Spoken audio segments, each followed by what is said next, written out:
Selamat datang. Jumpa lagi dengan ACN. Alur cerita novel. Sebelum kita mulai cerita ini, ayo silahkan subscribe, like, komen, share, dan nyalakan loncengnya untuk mendapatkan notifikasi terbaru ketika Mimin upload videonya. Perintah Kaisar Naga. Bab 3418-3420. Bab 3418 Kematian yang Baik. Baikian berjalan kembali, sementara Chen Ping mengikuti Huo Feng dan menatap pintu masuk tambang peri. Saya tidak tahu apa yang terjadi pada Miao Miao dan Kai Qianan. Chen Ping sangat khawatir. Bagaimanapun, Chen Ping datang ke Gunung Tianmo, dan Miao Lao serta Kai Hongwei juga banyak membantu selama ini. Jika dia tidak bisa menyelamatkan kedua gadis itu kali ini, Chen Ping akan selalu merasa bersalah. Huo Feng melirik ke arah Chen Ping, lalu berkata, "Guru, izinkan saya masuk untuk melihat bagaimana keadaan mereka berdua." "Tidak, terlalu berbahaya bagi Anda untuk masuk." Chen Ping segera berkata menolak. "Phoenix api masih terlalu lemah sekarang, jika masuk pasti tidak akan keluar." "Tuan, jangan khawatir, saya bisa masuk dan keluar meskipun saya punya jalan." Setelah Huo Feng berkata, aura tubuhnya menghilang seketika dan dia menyelinap diam-diam. Chen Ping melihat ke arah Huo Feng. Ketika dia bertanya-tanya bagaimana Huo Feng bisa masuk tanpa ketahuan, dia melihat Huo Feng berjalan menuju murid dari Sekte Gadis Giok. Segera setelah itu, Huo Feng segera mengambil tindakan, memenggal kepala murid Sekte Gadis Giok, lalu mengganti pakaiannya dengan tubuhnya sendiri, dan berjalan masuk dengan angkuh. Melihat adegan ini, Chen Ping mengagumi Huo Feng karena reaksinya yang sangat cepat. Setelah Huo Feng memasuki gua tambang abadi, dia melihat banyak murid Sekte Yupu memindahkan tambang abadi, termasuk murid Sekte Gadis Giok. Bahkan di beberapa sudut tersembunyi, ada beberapa suara yang tidak menyenangkan. Hanya dengan mendengarkan suaranya, Anda dapat mengetahui bahwa itu pasti murid dari Sekte Yupu yang sedang berlatih kultivasi ganda dengan murid dari Sekte Yunu. Orang-orang tak tahu malu ini bahkan tidak menghindar darinya. Huo Feng hanya bisa menundukkan kepalanya dan segera mencari di dalam gua, mencoba menemukan Miao Miao dan Kai Qianan. "Rekan Tao, mari kita berlatih kultivasi ganda bersama."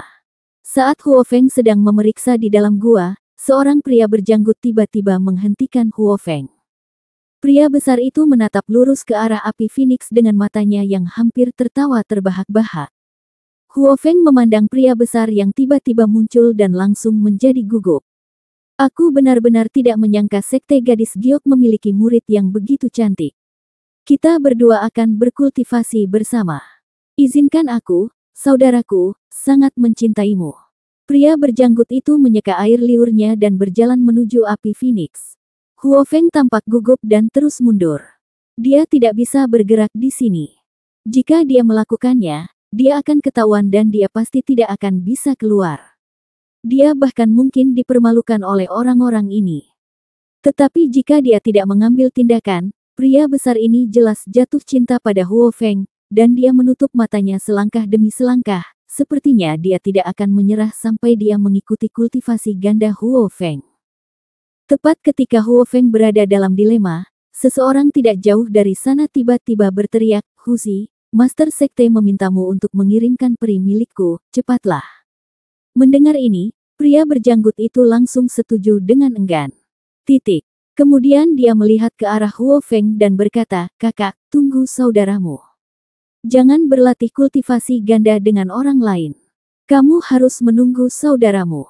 Setelah mengatakan itu, pria berjanggut itu pergi dengan tergesa-gesa. Setelah pria besar itu pergi, Huo Feng segera melihat ke dalam gua. Gua itu sangat besar, seperti dunia, dengan banyak tambang peri yang bersinar di dalamnya. Segera, Huo Feng menemukan dua sosok di tempat gelap. Ketika Huo Feng berjalan mendekat, dia menemukan bahwa itu adalah Miao Miao dan Kai Qianan. Kedua gadis itu terbaring di tanah, pakaian mereka compang-camping dan setengah berpakaian, dan sekeliling mereka dikendalikan oleh formasi.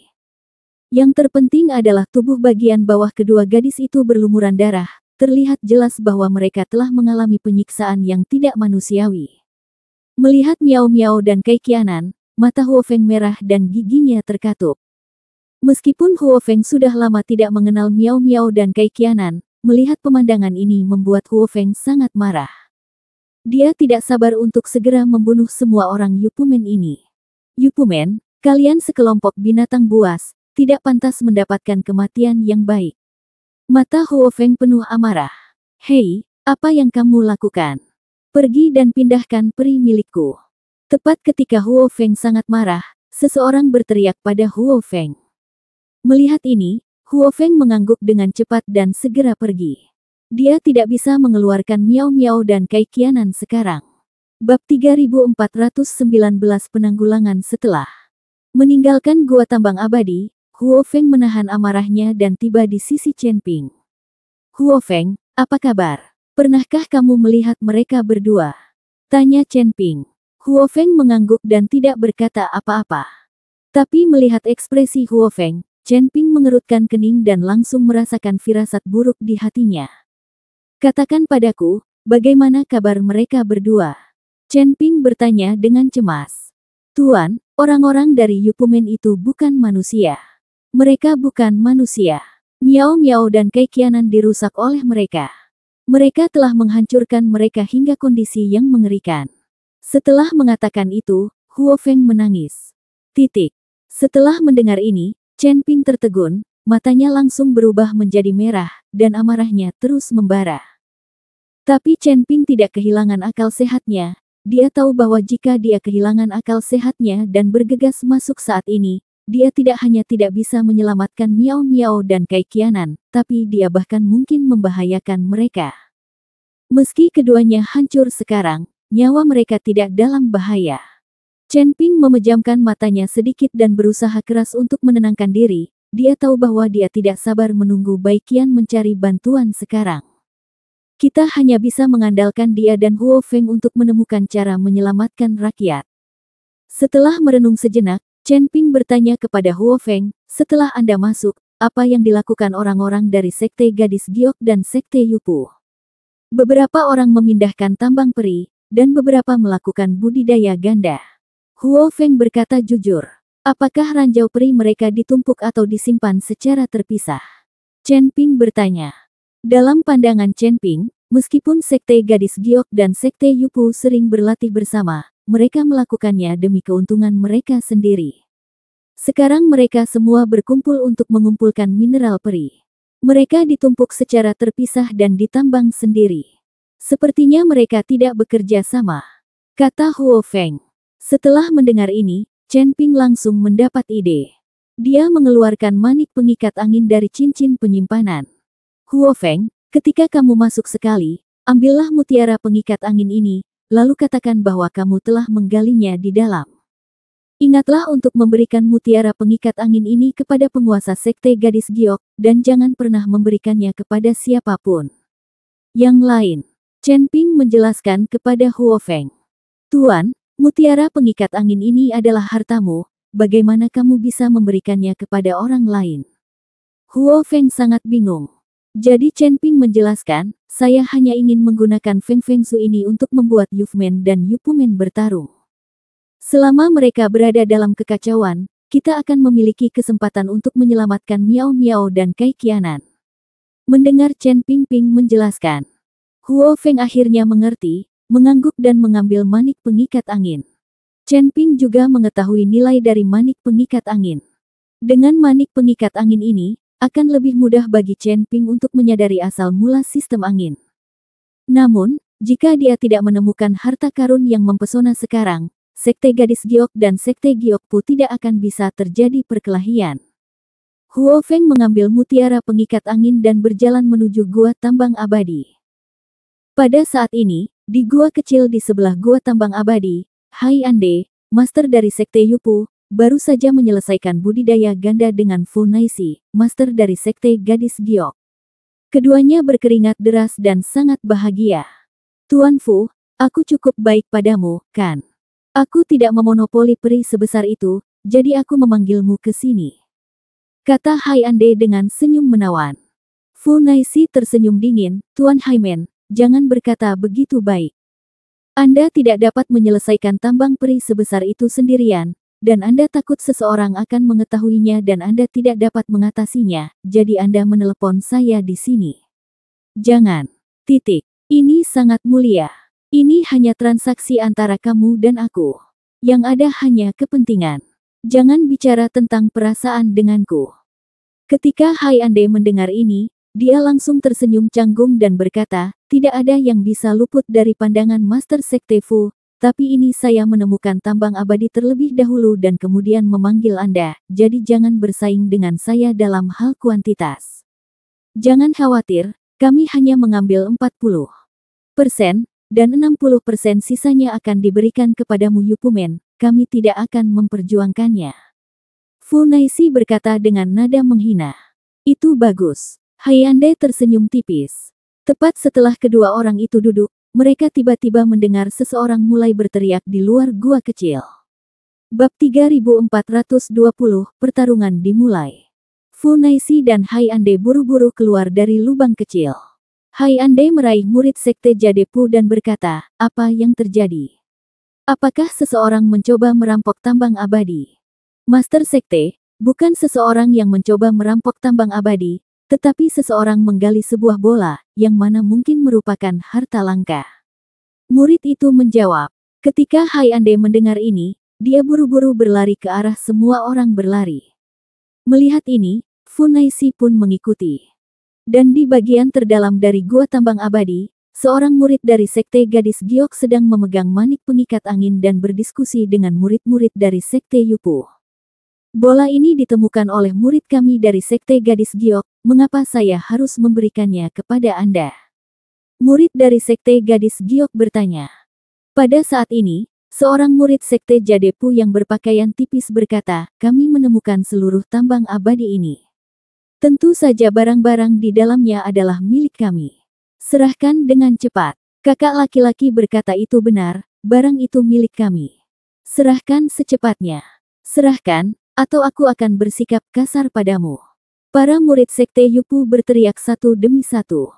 Murid dari Sekte Gadis Giok tidak menunjukkan kelemahan, dan membalas dengan keras satu persatu, siapapun yang menemukan benda ini milik siapa, mengapa saya harus memberikannya kepada Anda?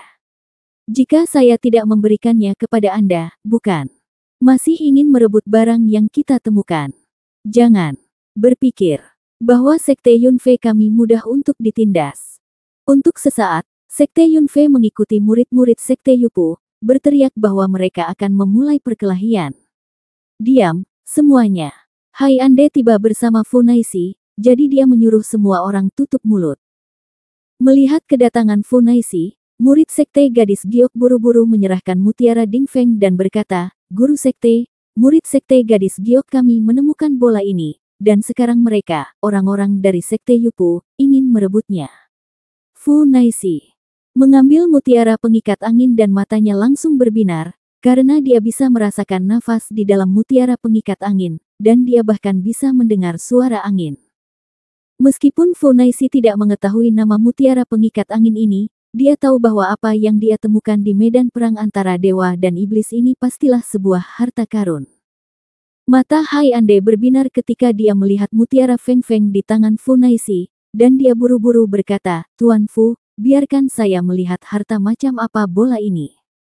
Hyande mengatakan itu dan hendak mengulurkan tangan untuk mengambilnya, tetapi Fu Naixi langsung mengelak dan segera menyingkirkan mutiara pengikat angin.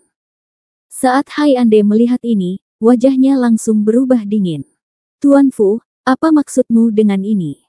Jangan lupa, aku menemukan seluruh tambang abadi ini terlebih dahulu, dan kemudian memanggilmu ke sini. Harta yang ditemukan di tambang abadi ini seharusnya menjadi milik Sekte Yupu kami. Bagilah terlebih dahulu. Hai. Ande bertanya pada Fu Naixi dengan dingin. Tuan Haimen, apa yang Anda katakan salah? Tentu saja, siapapun yang menemukan harta karun ini akan menjadi miliknya. Terlebih lagi, peri milik saya ini berada di medan perang para dewa dan iblis, bukan keluarga Anda. Saya akan memberikan apapun yang saya temukan. Apa? Fu Naixi membalas. Setelah mendengar ini, wajah Hyande menjadi semakin jelek, dan aura di tubuhnya juga meningkat.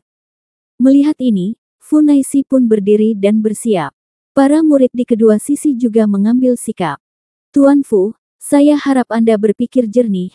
Apakah pantas berselisih dengan saya demi sebuah manik? Anda tidak tahu apa itu. Hai Ande mengancam Fu Naixi. Menurutku itu sepadan. Fu Naixi tersenyum dingin. Karena kamu mengatakan itu, jangan salahkan aku karena terjatuh. Hai Ande mengerutkan kening. Kalau rontok pasti rontok, siapa takut siapa? Fu Naixi tidak takut sama sekali. Untuk sesaat, suasana di tempat kejadian mencapai titik beku. Semua orang sangat gugup, menunggu pihak lain mengambil tindakan. Setelah melihat ini, burung phoenix api yang tersembunyi di Sekte Gadis Giok tiba-tiba menyerang dengan telapak tangan, langsung menjatuhkan murid Sekte Yupu. Tindakan Huo Feng langsung menyalakan sumbunya. Bunuh! Bunuh! Yufmen dan Yupumen bertarung langsung bersama. Saya baru saja mengembalikan kultivasi ganda kepada Anda dan saya, tetapi sekarang saya bertarung dengan seluruh kekuatan saya dan tidak menunjukkan belas kasihan.